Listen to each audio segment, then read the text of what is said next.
All right. Hey there, folks of Banter City. Thank you for tuning in. In this video, we'll talk about the risk of centralization for all the cryptocurrencies that have fees involved. So, Mira Hurley says that all the cryptocurrencies that have transaction fees are screwed in the long term, basically become centralized in the long term. And I think she had this Twitter thread about this, and it got reply from Mark Cuban, who disagreed obviously with her. Now, to understand this, you need to let's talk about cryptocurrencies with transaction fees and how it leads to centralization. So, the moment you introduce incentives, any form of incentive for running a node, it becomes a competition. And the moment something becomes a competition, many people start competing, but the very nature of competition is that power law will operate. That means 80% of the node runners, or you could say 80% of the nodes, will be controlled by few people, and the rest 20% will be controlled by the remaining, which will be the common people.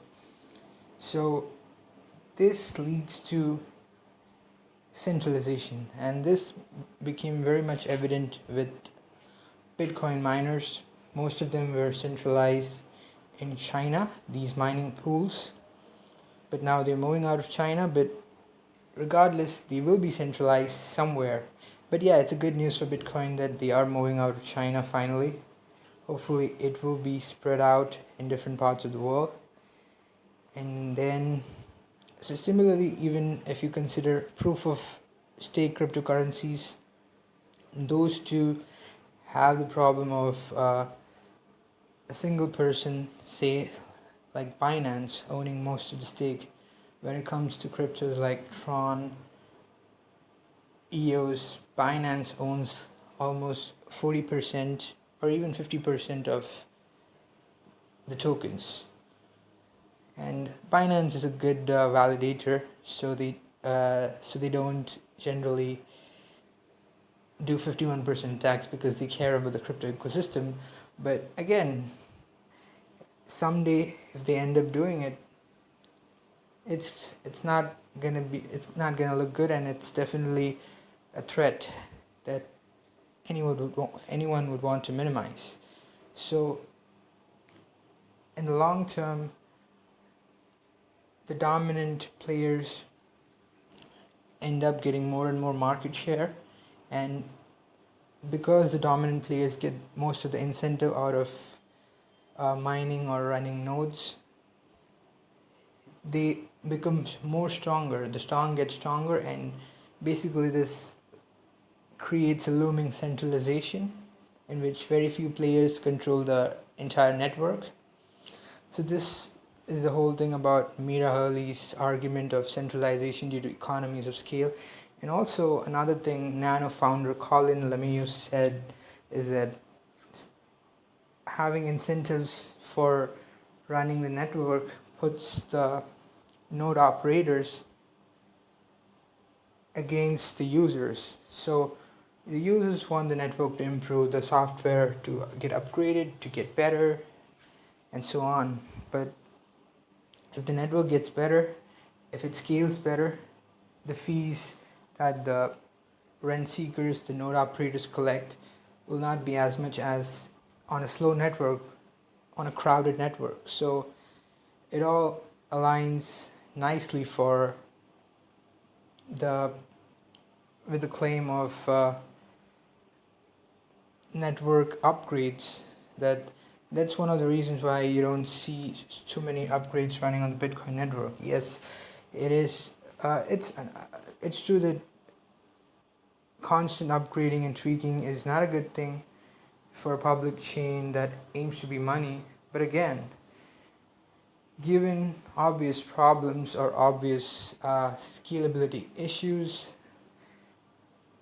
okay, maybe Bitcoiners would say they prefer layered scaling and escape, but that's how it is. So, in this article, basically, Mira Hurley is just someone who's very passionate about nano, and she posts a lot of tweet storms at different celebrities, and her Twitter threads are really amazing. Y'all should visit her profile and check it out. So she wrote an article about how incentives could lead to centralization and so on. And Mark Cuban replied, here's what he replied: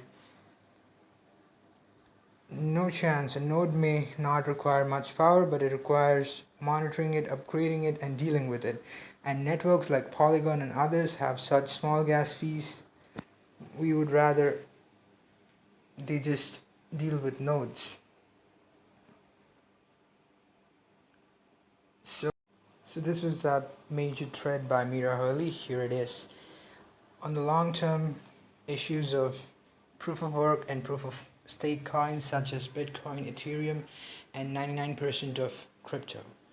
So in this thread, she goes on about what we just described as a problem of centralization due to economies of scale. So this is the thread. Y'all should check it out. And do follow Mira Hurley.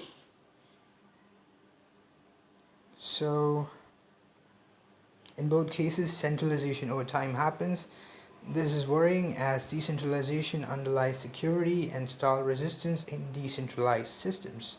A decrease in security and stall resistance over time should be the number one worry for crypto enthusiasts.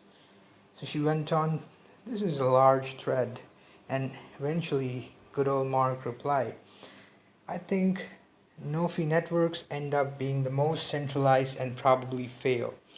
Like other communities that don't have incentives that are dominated by a few players. Mark did not give any example. Okay, he goes on to say, maybe developers see value in node hosting to support the net, but they need revenues to survive.